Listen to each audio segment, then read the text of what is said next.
আসসালামু আলাইকুম রহমতুল্লাহ। সবাইকে স্বাগতম।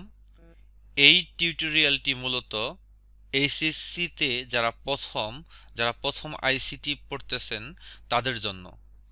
তো আমরা তো আসলে আইসিটি পড়ি, আইসিটি সম্পর্কে অনেকে অনেক কিছু জানি না, বা আইসিটি থেকে আমরা মুখস্থ করতে চাই। আমরা এই টিউটোরিয়ালে জানার চেষ্টা করব যে আইসিটিতে কিভাবে প্রশ্নপত্র হয়। আমরা সবার প্রথমে একটি জিনিস জানার চেষ্টা করব। আমি প্রায়ই ছাত্রছাত্রীদের একটি প্রশ্ন জিজ্ঞেস করি যে আইসিটি মানে কি। তারা কিন্তু উত্তর দিতে পারে না। তো আইসিটি একটি কিওয়ার্ড। আইসিটির পূর্ণরূপ হলো ইনফরমেশন অ্যান্ড কমিউনিকেশন টেকনোলজি। আইসিটির পূর্ণরূপ হলো ইনফরমেশন অ্যান্ড কমিউনিকেশন টেকনোলজি, যার বাংলা হলো তথ্য ও যোগাযোগ প্রযুক্তি। তাহলে আমরা এখান থেকে দেখতে পাচ্ছি ইনফরমেশন এর বাংলা হলো তথ্য, কমিউনিকেশন এর বাংলা হলো যোগাযোগ, এবং টেকনোলজি এর বাংলা হলো প্রযুক্তি। তাহলে আইসিটি এর পূর্ণরূপ হলো ইনফরমেশন অ্যান্ড কমিউনিকেশন টেকনোলজি, যার বাংলা হলো তথ্য ও যোগাযোগ প্রযুক্তি। আমাদের এইচএসসি আইসিটি বইতে অধ্যায়সমূহ নিয়ে আমরা আলোচনা করব। আমাদের বইতে মোট ৬টি অধ্যায় আছে। এর ভেতরে প্রথম অধ্যায়, যার নাম হলো তথ্য ও যোগাযোগ প্রযুক্তি, বিশ্ব ও বাংলাদেশ প্রেক্ষিত, এবং দ্বিতীয় অধ্যায়, যার নাম হলো কমিউনিকেশন সিস্টেমস ও নেটওয়ার্কিং। তৃতীয় অধ্যায়, সংখ্যা পদ্ধতি ও ডিজিটাল ডিভাইস, এবং চতুর্থ অধ্যায়, যার নাম হলো ওয়েব ডিজাইন পরিচিতি এবং এইচটিএমএল। পঞ্চম অধ্যায়, যেটির নাম হলো প্রোগ্রামিং ভাষা। ষষ্ঠ অধ্যায়, যেটির নাম হলো ডাটাবেস ম্যানেজমেন্ট সিস্টেম। তাহলে আমরা বলতে পারতেছি যে আমাদের আইসিটি, এইচএসসি আইসিটি বইতে মোট ৬টি অধ্যায় আছে। এখন আমরা মান বন্টন নিয়ে আলোচনা করব। আমাদের এইচএসসি আইসিটিতে মোট ১০০ মার্কের প্রশ্ন হবে। এর ভেতর থেকে সৃজনশীল প্রশ্ন মোট ৮টা দেওয়া থাকবে। এই ৮টি সৃজনশীল প্রশ্ন থেকে আমাদের ৫টির উত্তর দিতে হবে, এবং প্রতিটি প্রশ্নের মান থাকবে ১০। ২০১৬ সাল থেকে উচ্চ মাধ্যমিক পরীক্ষায় তথ্য ও যোগাযোগ প্রযুক্তি বিষয়টিতে সৃজনশীল আলোকে অনুষ্ঠিত হচ্ছে। তাহলে আমরা তো জানি যে সৃজনশীল প্রশ্নের মান থাকে ১০, যেখানে আমাদের ৪টি ধরনের প্রশ্ন থাকবে। ক নম্বরে থাকবে সাধারণত জ্ঞান দক্ষতা যাচাই, যেটির জন্য ১ নম্বর থাকবে। খ নম্বরে প্রশ্ন সাধারণত থাকে অনুধাবন দক্ষতা যাচাই, যেখানে নম্বর থাকে ২। গ নম্বর প্রয়োগ দক্ষতা যাচাই, যেখানে নম্বর থাকে ৩, এবং ঘ নম্বর উচ্চতর দক্ষতা যাচাই, যেখানে নম্বর থাকে ৪।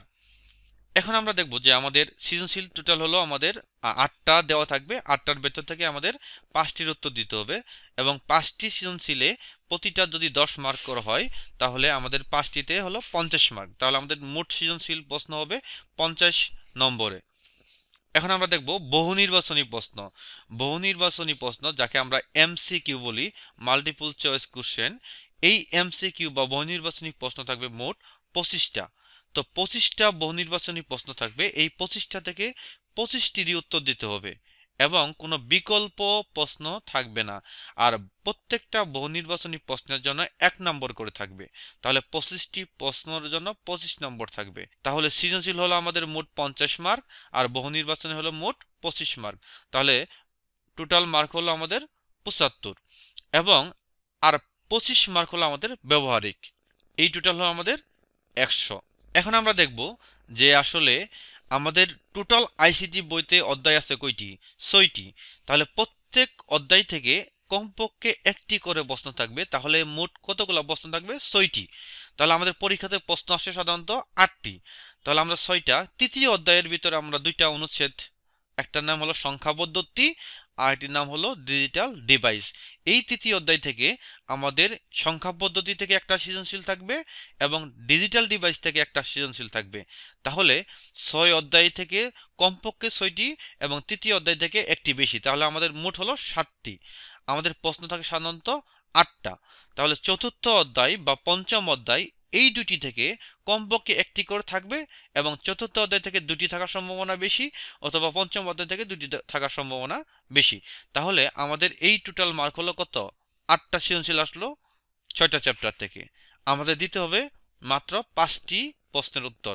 আমরা এখন জানার চেষ্টা করব একাদশ দ্বাদশ শ্রেণীর তথ্য ও যোগাযোগ প্রযুক্তির সর্বাধিক ব্যবহৃত বইসমূহ। 2021 শিক্ষাবর্ষ থেকে একাদশ ও দ্বাদশ শ্রেণীর পাঠ্যপুস্তক রূপে নির্ধারিত একটি বোর্ডের বইয়ের নাম হলো তথ্য ও যোগাযোগ প্রযুক্তি একাদশ দ্বাদশ শ্রেণী, যেটি 2021 সাল থেকে আমাদের বোর্ডের বই রূপে তৈরি করা হয়েছে, যেটি জাতীয় শিক্ষাক্রম ও পাঠ্যপুস্তক বোর্ড বাংলাদেশ থেকে নির্ধারিত। এবং এই বইটি অনেক ছোট, মানে প্রত্যেকটা জিনিস সংক্ষিপ্ত রূপে আলোচনা করা হয়েছে। তো আমরা এই বইয়ের পাশাপাশি আমাদের সহায়ক যদি আমরা কিছু বই কিনতে চাই, তাহলে আমাদের সিস্টেক পাবলিকেশনসের বই কিনতে পারি, অথবা বয়েদার পাবলিকেশন অথবা অক্ষরপত্র প্রকাশনীর বই কিনতে পারি। এর ভেতর থেকে মাহবুবুর রহমানের সিস্টেক পাবলিকেশনের যে বই আছে তথ্য ও যোগাযোগ প্রযুক্তি, এই বইতে প্রচুর পরিমাণে অনুশীলন দেওয়া আছে, যেগুলো আমরা চর্চা করতে পারি। তো যে কোনো প্রয়োজনে আপনারা আমার সাথে যোগাযোগ করতে পারেন। আমি মোহাম্মদ ইমরান হাসান। আমার এখানে মোবাইল নম্বর দেওয়া আছে, এবং কি আমার ফেসবুকের ঠিকানা, এবং আমার গিটহাবের ঠিকানা, ইমেইল অ্যাড্রেস এবং আমার ওয়েবসাইট অ্যাড্রেস দেওয়া আছে। তো সবাইকে অসংখ্য ধন্যবাদ এতক্ষণ মনোযোগ সহকারে টিউটোরিয়ালটি শোনার জন্য। আমরা পরবর্তী কোনো টিউটোরিয়ালে অন্য বিষয় নিয়ে আলোচনা করব। ততক্ষণ পর্যন্ত সবাই ভালো থাকবেন, সুস্থ থাকবেন। সবাইকে অশেষ ধন্যবাদ। আসসালামু আলাইকুম।